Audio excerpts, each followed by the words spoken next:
Okay. So, all yours, Reggie. Thank you. Hi, everybody.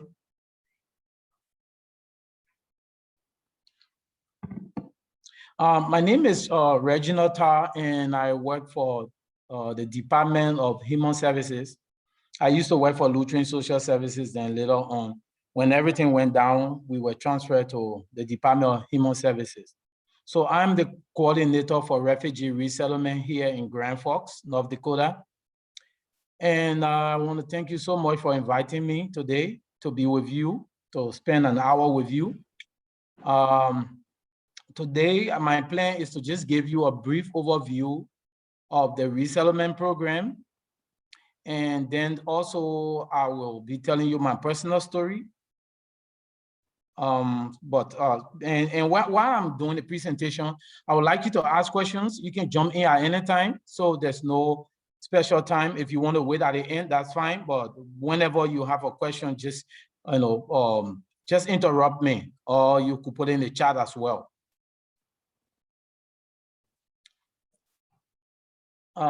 Can everybody see my screen? I know I can see you. But yes, I hope everything. Yep, okay. Everything looks good. Okay. And I learned that I'm speaking to the North Dakota Department of North Dakota Apartment Association, right?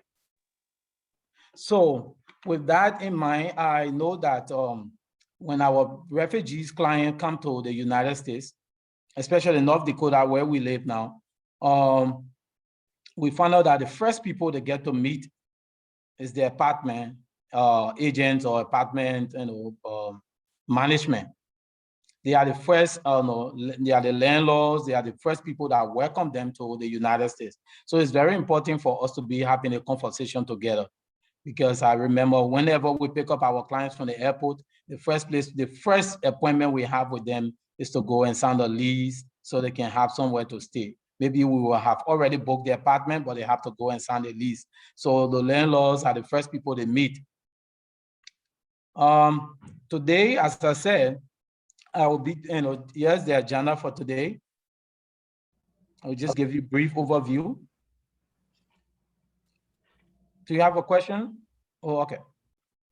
So I'll be talking about three groups of people. When we say new Americans or refugees, everybody they put everybody in one group and they call them refugees. But actually our agency works with three groups of people. The first group is called Asylum. So those are people maybe already on the shores of the US. It could be anyone who came to the US for visit or for anything, then because of their relationship back home, being part of a particular social group or something that they cannot go back home. They have a well-founded fear that they cannot go back home, and they petition to stay here. And we cannot work with them until they are granted asylum. So they have to be granted asylum first, because our program, we have a contract with the federal government to resettle refugees. So anyone who is an asylee, the person has to be granted asylum before they come to us. So if someone is seeking asylum, please don't send them to the Department of Human Services or anywhere. Tell them to find a lawyer until they can be granted asylum, then they can come to us. The second group is called SIVs, the Special Immigrant Visa. And the Special Immigrant Visa is given to those that help the US military in Afghanistan, Iraq, and all the places we have our military. Those are people that will help the US military to translate documents, to interpret, and help them to navigate the area. So, and what happened here is that whenever the military is out of that particular place, these people that have been helping the US military find themselves no longer safe, because there are people, we call them traitors and all that. They say, well, you work with the US military, you were with them and that. So they don't find themselves safe. So they will petition to come to the US, and then they will be given the Special Immigrant Visa to come and live in the US. But, we resettle them. They are all called refugees because they are seeking refuge as well. And but I just wanted to tell you the different groups. I know the immigrant, when it comes to immigrant visa, They got over 85 different ones. But those are the three groups that we work with. The third group is refugee. A refugee is anyone who fled his or her home and fled to another country based on well-founded fear of persecution, because maybe they are part of a particular social group or political group and they fled from their homeland. So you must have fled from your country to another country to be called a refugee. And every time when I go to do presentation at the University of North Dakota here, I take some time on the definition of refugee.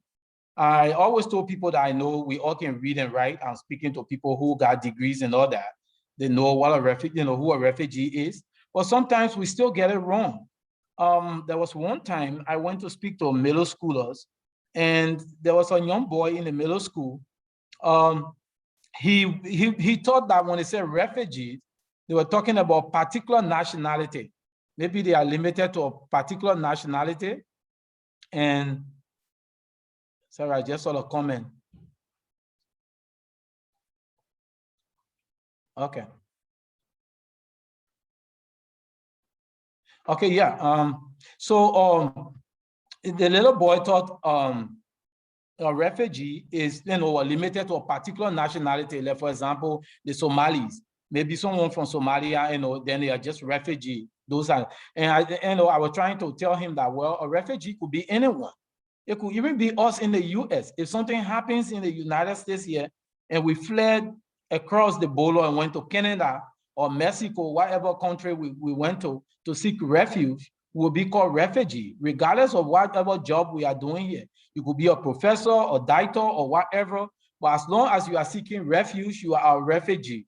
So it's not limited to just this particular, if you are the particular nationality and you're refugee. Yes, they are refugee, but anyone could be a refugee.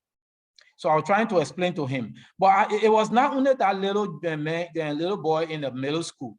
There was one time the news media came to my office and wanted to interview a refugee family, which is good.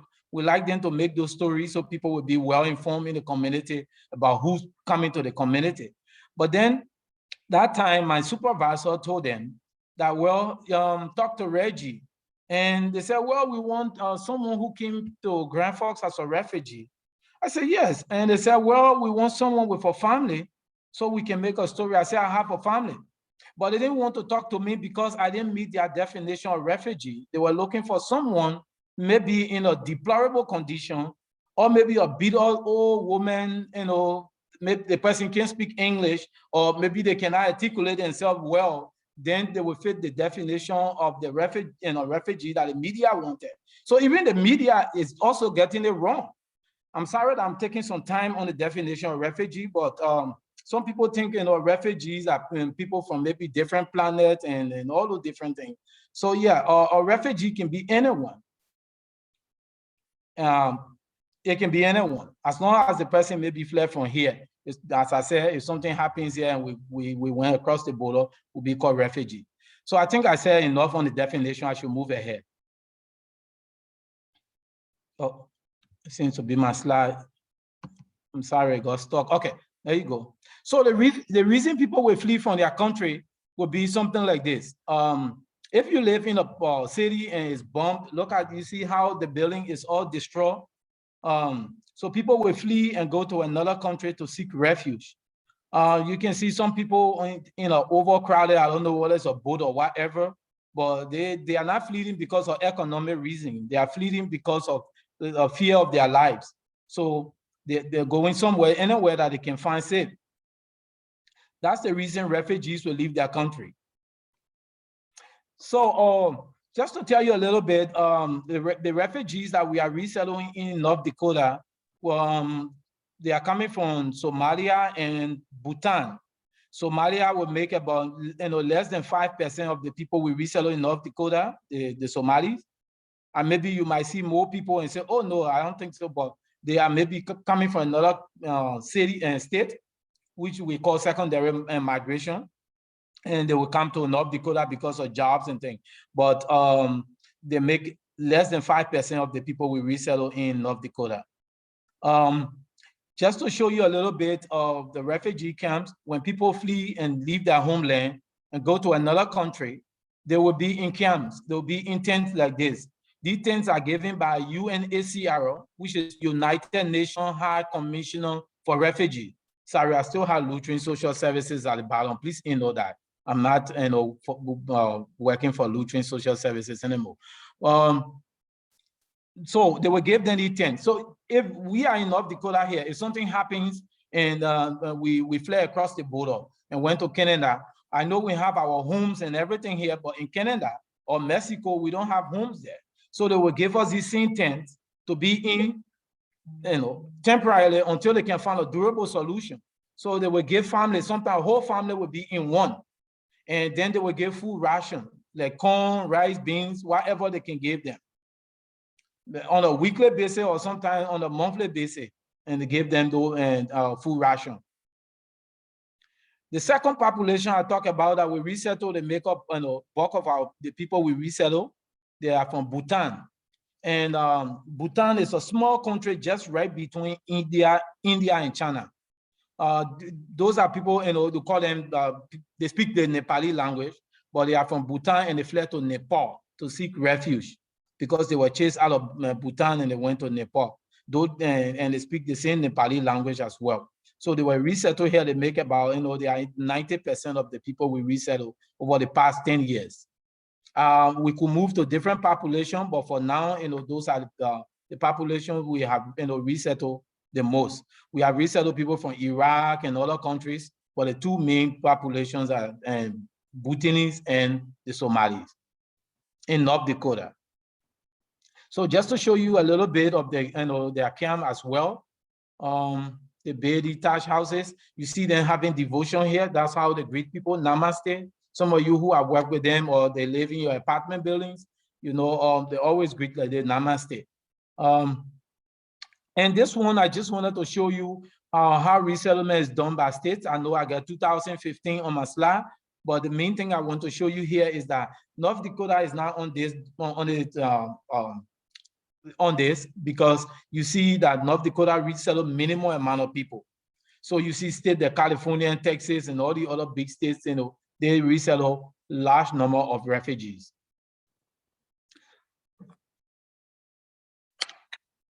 Okay, so let me just step back and tell you a little bit about the process here. When a refugee flees from his country or her country and went to another country to live there because of fear, as I said, UNHCR, which is United Nations High Commissioner for Refugees, will meet the refugee, register them, and then give them the food rations and tent and all that. Then they have three main goals for refugees. Those are the three main goals I listed here.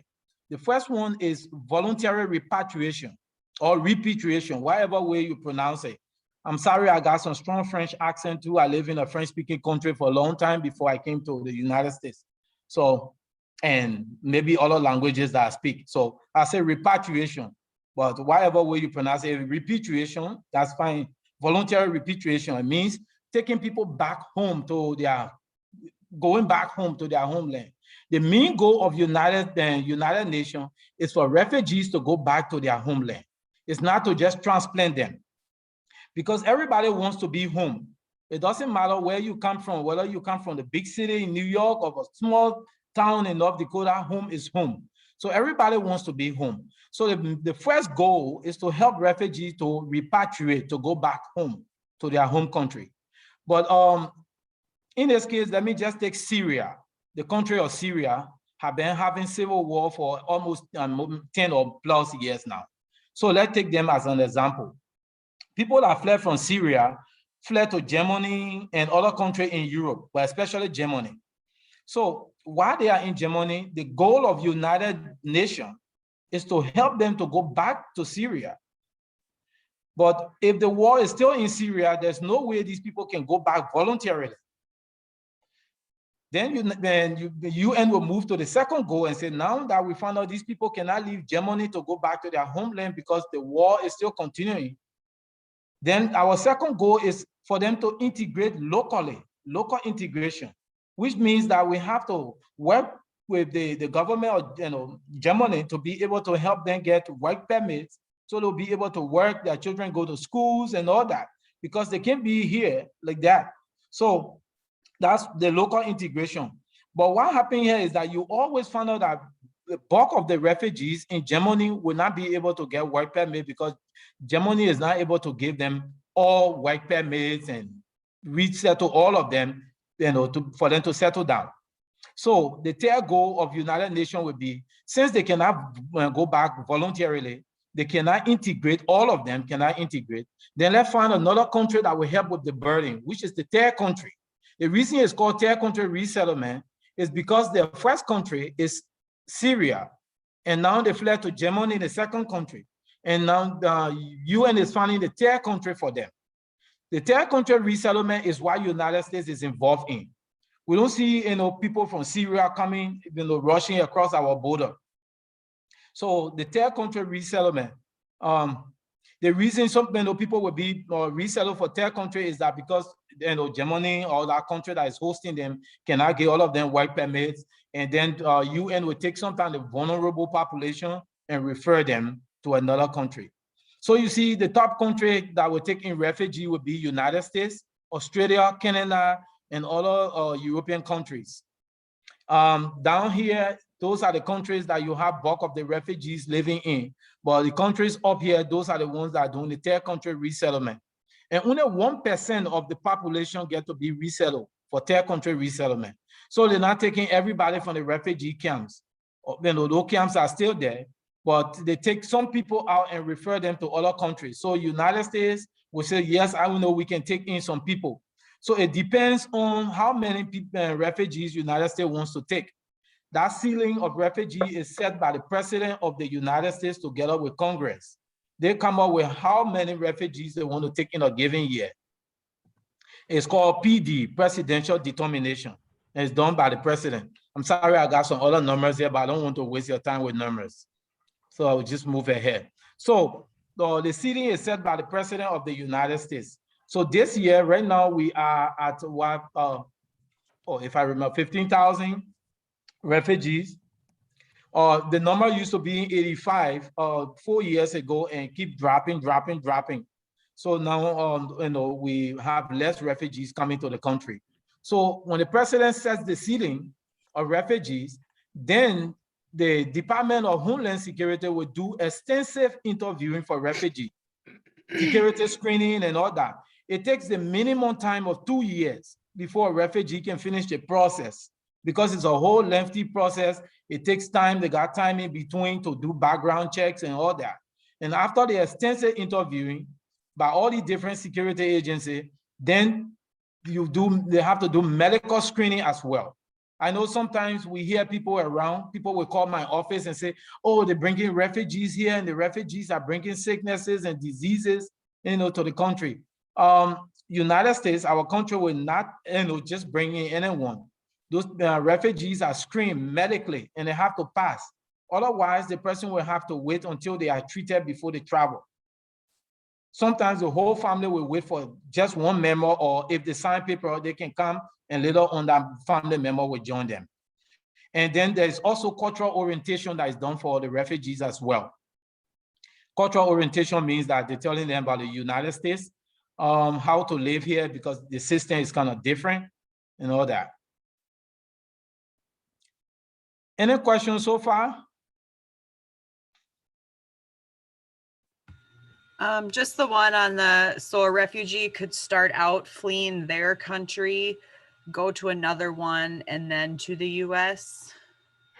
Yes, that's how it happened for some refugees, but there are refugees still in the camp. Being a refugee doesn't mean you're coming to the US. The way our program works is, being a refugee fleeing from Syria or any country does not guarantee you coming to the US. You only come to the US when you are referred. You have to be referred by UNHCR, which is the United Nations High Commissioner for Refugees. They're the one that will refer refugees to Canada, to the United States. And you could be referred to the United States and go through the screening and fail the screening. And then you cannot come to the United States because the United States has their own, criteria. So you could be referred again to Canada and all that. So being a refugee does not guarantee that you come into the United States. Those refugee camps are still there and people still live in them. The reason they refer people is because the country they are in, they all cannot integrate into that country, get work permits and all that and live there. As you said, you can see that I show you the tents that people live in. They cannot live in those tents for over 20 years. I hope I answered the question. But if not, I can at the end, I can still talk about it. I have a comment.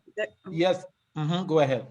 Okay, so the last part you just said that when refugees come into the US, they have people that just assist them and pretty much like do orientation with them. It's not a case for everyone. Because when my family and I came here years ago, it was not like that. I mean, Lutheran Social Services, the organization was there, it existed, we knew about it, but to say we have someone that walk us through orientation, like the whole cultural shock thing, that sat down with us to let us know that, okay, this is how things are done. This is how you enroll in school. It's not like that for everyone that comes here. Some people are lucky to get that step-by-step orientation from Lutheran Services, but it's not like that for everyone. It's just recently now that they have like a lot of like organizations that is helping new Americans and things like that. But it's not the case for everyone. A lot of people struggle when they do come here. For me, I didn't struggle because I already have family here. But for those who are just stepping into the country with all their family and not having anyone here, it's not easy for them to just get someone connected to Lutheran Services to do orientation with them. That's just a comment I had to say. Sorry. Yeah, thank you so much for your comment. Is that Princess? Okay. Yes. Yeah, thank you so much, Princess. Immigration is complex. It depends on how the person will enter the country. If they came on, they can come as a refugee, but if they are sponsored by their own family member, sometimes then the agency doesn't get involved. But if they are brought in with through the agency, then the agency will get involved in all that. But if there is, and it depends on the agency and which state and all that. And the time the person came and all that, but I understand not everybody. Yeah, no, even like because I have a friend who came with family, but they were lucky to get connected with Lutheran Services. So they were lucky to get a case manager from Lutheran Social Services to be able to like help them navigate around when they first got into the country. But as stated, it's really not the case. And it would be really good if each refugee coming here and just see if they can connect with case managers right away to help them navigate and just go through the whole cultural shock. I think that's something really good to think about when we're talking about refugee and how we can come like integrate plans to really help, because it's a struggle for a lot of people when they come here. Oh, thank you so much for adding that comment. So as I said, cultural orientation, we will do the cultural orientation as well. Our agency, we schedule cultural orientation or one-on-one to help the person understand how things work here. This is the security process. I mean, it's a very long process, but just got a screenshot of it. From one to another, it takes time. So that's why it takes the minimum of 2 years for a refugee for them to end the process. Some people go up to 3, 4, 5 years before they can travel to the US. So what happens is that when a refugee family is coming to North Dakota, we will be notified. Since I'm the coordinator for refugee here in Grand Forks, I'll be notified by the VOLEC, which is, they are in between us and the State Department. They'll let us know at least 2 or 3 weeks that a family is coming to Grand Forks. Then I start to work with the apartment association. That's the first people we turn to, the property management in Grand Forks, and looking for a place for the refugee to stay. Then the second thing we will do, we'll be able to meet the US ties, if applicable, because some people will have their relatives already here to be joining their relatives. So we will call the relative, which is the US tie, to discuss and plan for the person. And as I said, we'll get an apartment. Most apartment management will allow us to co-sign for the refugee while they are overseas, because that's the best way it will be able to work. when we pick them up from the airport, we don't have anywhere to take them but to the apartment. So they will allow us to sign, co-sign for the refugee, and when the refugee family, when they come, then they can be added to the list. They can go and sign the paper where we take them to sign. Sometimes just directly from the airport, or the next morning, we make them to sign. We will furnish the apartment. I will tell you more how we furnish the apartment. We always get a donation from around, because the money that is put into refugee resettlement is it's just minimum, small amount of money. So we get donations from students that live in campus, or people moving to different states and all that. They will call our agency, and we pick up the furniture to furnish the apartment. Some of you who are property management, you will know when you enter our refugee family homes and think it's just, maybe if you find something new, it will be one or two, three different things, but the other ones will be from donations and things, especially in Grand Forks. We do donation. I know Fargo will buy some of the things, but they all get the same amount of money. I will tell you a little bit, little more about the money. So we contact our community partners as well, which is even property management, then the hospitals and all that, the schools, to let them know that there will be 1 or 2 kids coming to the school. Also, these are the core services we provide to refugees. I will not go over, I mean, I just listed a few of them, the main ones, because we do more for refugees than I listed here. I always tell people it's better to tell you what we don't do than what we do, because what we do is just picking up a refugee from the airport and bringing them to the apartment is like, bringing them to the whole new world, because there are a lot of things that you have to tell them, teach them in the apartment. We have to go over all these things, the stove and that, and we have a checklist that we make sure. And the next day we have to come back to make sure that they understand these things and they can be able to use them. Because that's the only way we can keep signing leases and things for them. Otherwise, the property management will not allow us to do that. I know some of you might have questions in that area, but if you have questions, just jump in and ask me.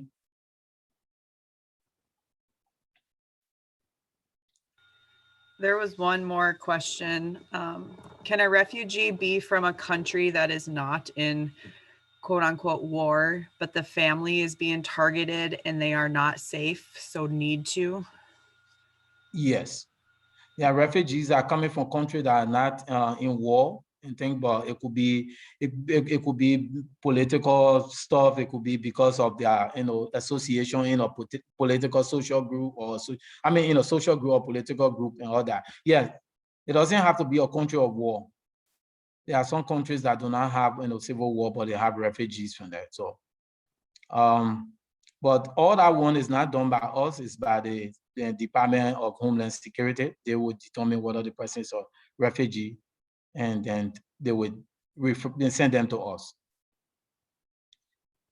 So we help refugees to apply for Social Security, food stamp. I always put the food stamp and Medicaid because people have questions about that. Yes, the refugees get food stamp as well. It's not because they are refugee, it's because they are low income. The programs are low income programs. They are not refugee-based programs. They are low income programs. So if you are low income, you'll be able to get the food stamp and Medicaid and all that. And then we help them to register in school. Our main goal is employment. That's why you see it highlighted. Because employment is very important. The State Department wants us to even employ a refugee within 3 months. Any employable refugee, then we have a credit for that. So our goal is that within 3 months, all the employable adults should be able to get jobs.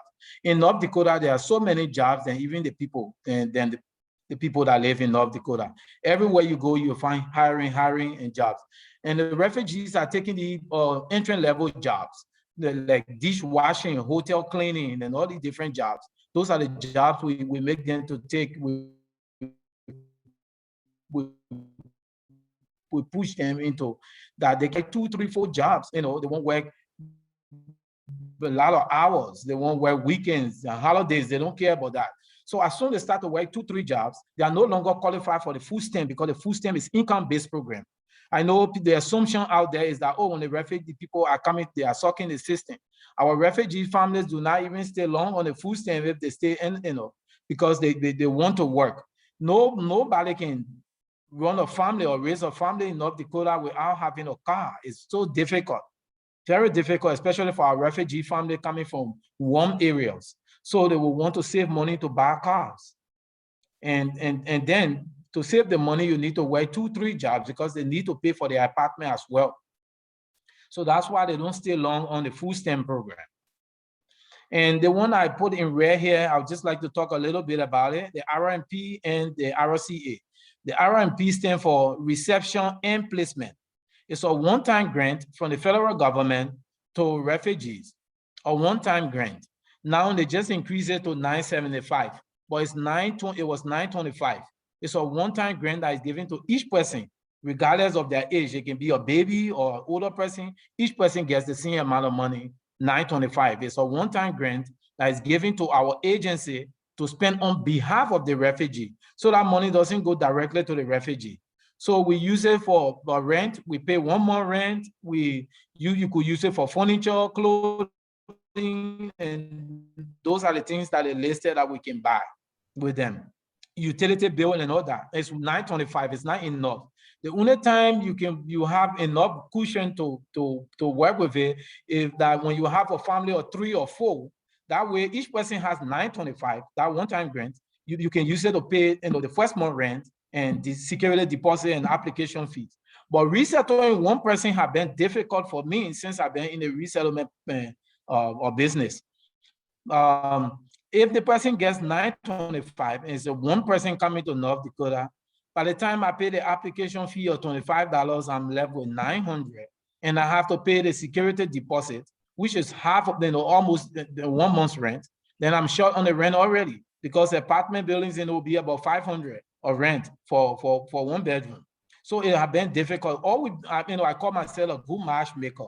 What I've been doing over years is I take 2 people, 2 refugees from different countries, whether they know each other or not, it doesn't matter, and put them in the same apartment that they can share until they get a job and other things, and then they want to move out, they can move out. But that's the only way they will be able to work, to have 2 people in 1 bedroom instead of having 1 person. If they are a family or 2 or 4, yeah, as I said, they get enough money. So also, in addition to the one-time grant that they also get a monthly cash, which is the RCA. It's called Refugee Cash Assistance. If you are 1 person, you get $335. So you don't get the $925. We spend it on your behalf. But then the $335 is what you get every month, as long as you are not employed. So if you came this month and you got employment this month, the cash stops right there. You're not getting the cash every month. Okay, it seems to be, is there a question? Oh, okay. No, I do yes. have okay, sorry. Can you please go over the part where you said that you do matchmaking and put like 2 person in 1 bedroom apartment? So Yeah. is it like the same line of family or just like another refugee meeting another refugee and into a 1 bedroom? Yes, another refugee meeting another refugee. Sometimes when they come at the same time, or maybe one will come before, one will come, and then the second person is coming is a single person as well, and they don't have family members in the United States. Yes, then we can tell them, well, you'll be added to that list. So that's what we do with, and then they live together, and after some time before they can start to move out, maybe one person will move out, the other person will stay there, and yeah. Okay. Sometimes it's family members, sometimes they are not related. There's a question. Coming from another country must be a huge culture shock. Is there counseling for them when they get to North Dakota? Yes, we try as much as possible to counsel them. That's why we do the cultural orientation. In Grand Forks, I have 18 presenters that will come over 3 days. I spread them over 3 days to tell refugee about emergency room. People will come from all through, even the weather, different groups of people that I have that will come and talk about the housing will come, and different groups.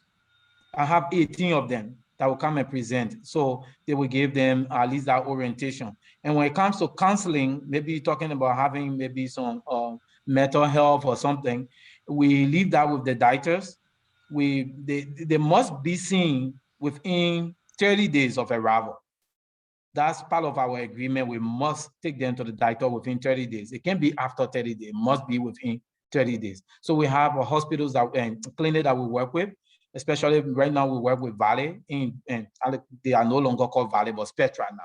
In Grand Forks, in Fargo, it will be Family Healthcare, and Bismarck, I think, I can't remember the clinic name that they use there. So we schedule appointment for them even while they are overseas, that when they come, they can just go to their appointments. And then we leave it with the doctor to see if they have, mental problem or maybe adjustment problem and things, because I'm not a doctor or anyone, I can't tell to say, well, the person has a mental problem. Yeah, but those clinics, they do well to work with our clients.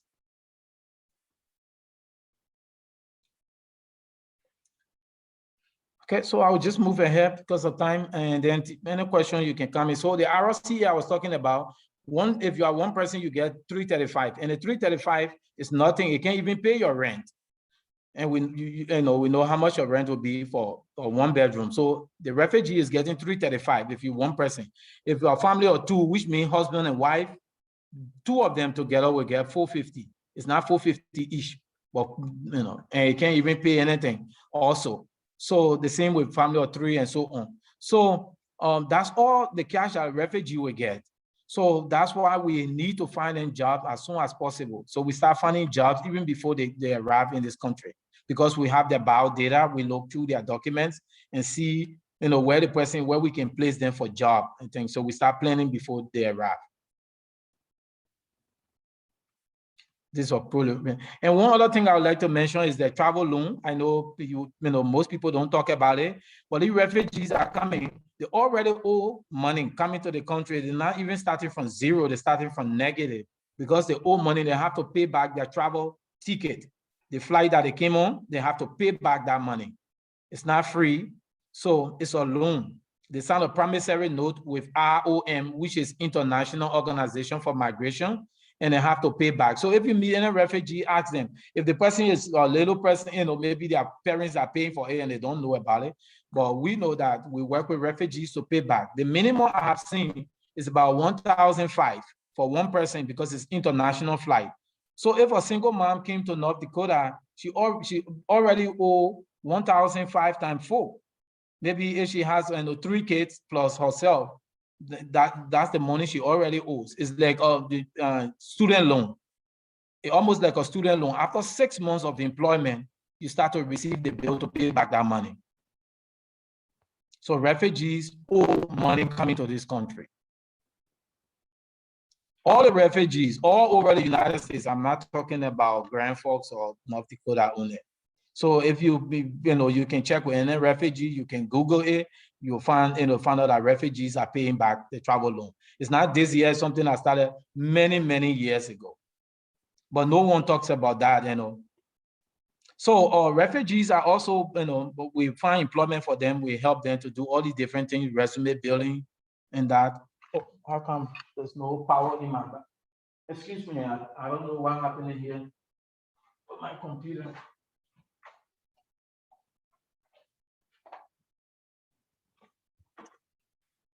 Listen, I'm low on battery and it's plugged in, so I don't know. Okay, so I'll just continue quickly. So the seating of refugees that I talked about, in 2016, it was 85, it dropped down to 45 and 30, and now we are down all the way talking about 10,000 refugees. So for Grand Forks, I'm sorry, I'm not showing the whole North Dakota because I'm the coordinator in Grand Forks. So I'm just showing you Grand Forks numbers. Over the past years, over 10 or 11 years, those are the number of refugees we resettle. And you can see the number is so small. What happens here, we set our capacity. Though we are refugee agency, but we have to tell the State Department we can only hold, this is our capacity, we can only hold this number of refugees. So in Grand Forks, there have been 100 refugees. That's what we can hold. There are sometimes you see we went over our numbers here is because those people were already processed overseas and they were supposed to come. And if you already have and let's say you are doing 100 and you have 98, and a family of 4 coming, you cannot tell the State Department that, well, I will take 2 of the family members and send the other 2 children somewhere else. So that's why we went over our numbers, but we kept it at 100. And even with the 100, if you divide it by the 12 months in a year, you're talking about 8, point something, 8 people coming. But out there, people just felt that, oh, there's too many refugees coming to North Dakota. And our number is more than Bismarck. I think Bismarck had the highest they had before was what, 25 or something? I don't know. I can't remember, but they are not going to 50 or 100 before given year. But the thing is that most people are migrating from other areas coming to North Dakota. Though they were not resettled here, they were resettled over there and they move here as secondary migrant and things, but people count them to be refugees that we resettle here. But the number we resettle in North Dakota is a very small number.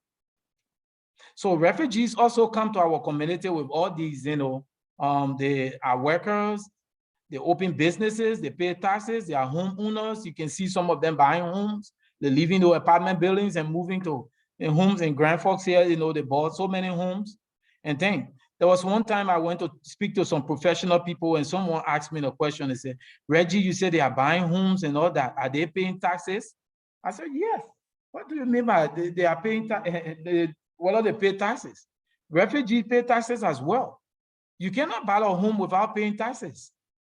But some people think that the rules do not apply to refugee. Being a refugee means that you can just we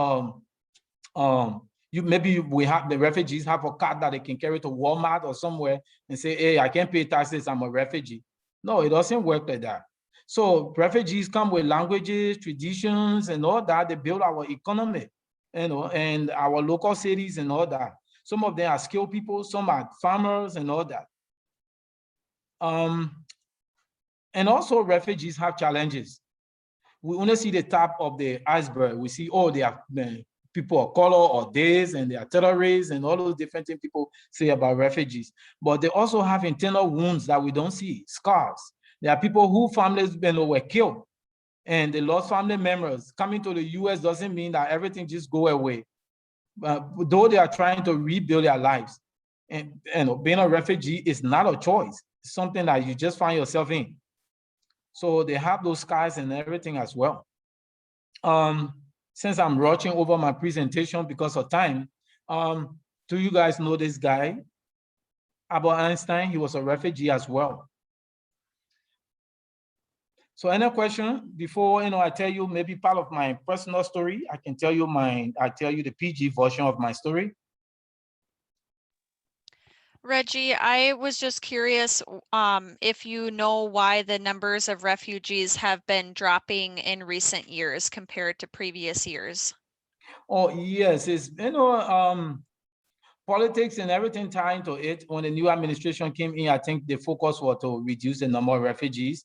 So we had a lot of executive bans that ban on and off and going to court and other ones. So yes, the president is the one that sets the PD, the presidential determination, how many refugees will be allowed in a given year so they can set the budget and all that.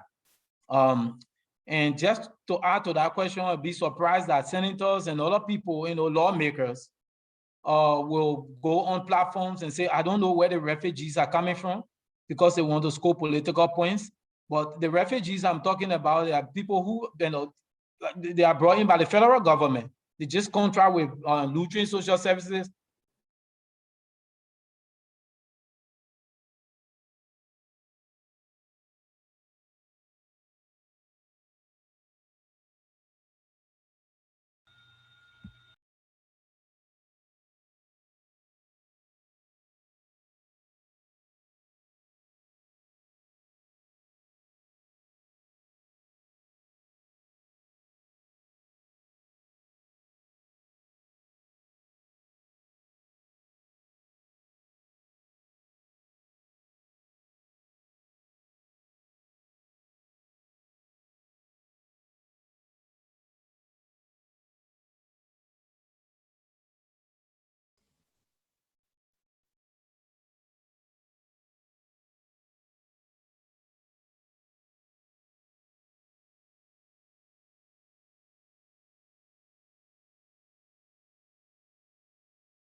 It looks like Reggie's computer may have died on him.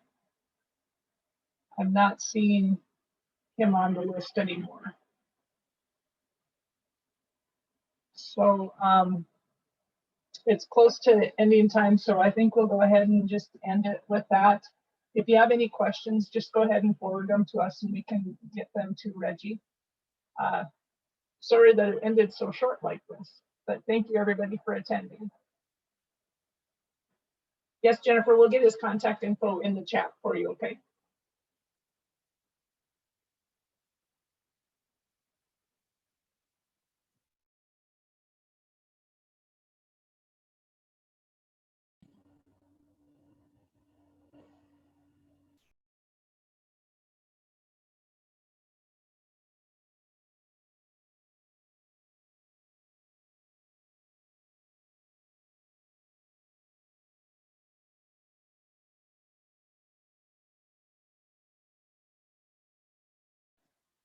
Yes, Vicki, we can see if Reggie can join us another time and tell us his personal story.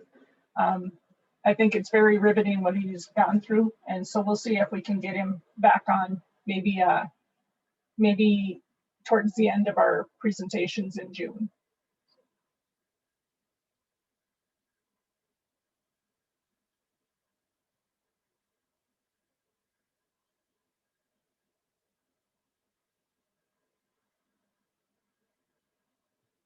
I've shared his contact information in the chat for anybody who would like to contact him personally also.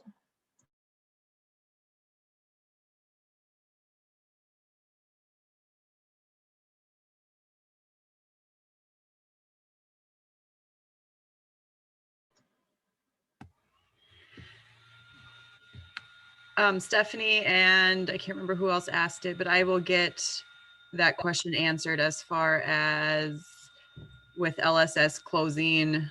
They used to assist refugees apply for citizenship. So I will see if he knows that answer.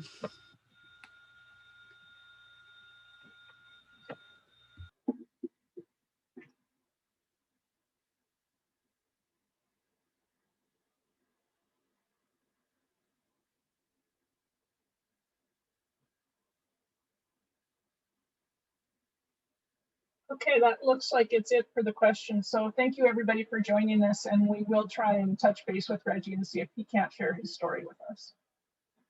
Thank you.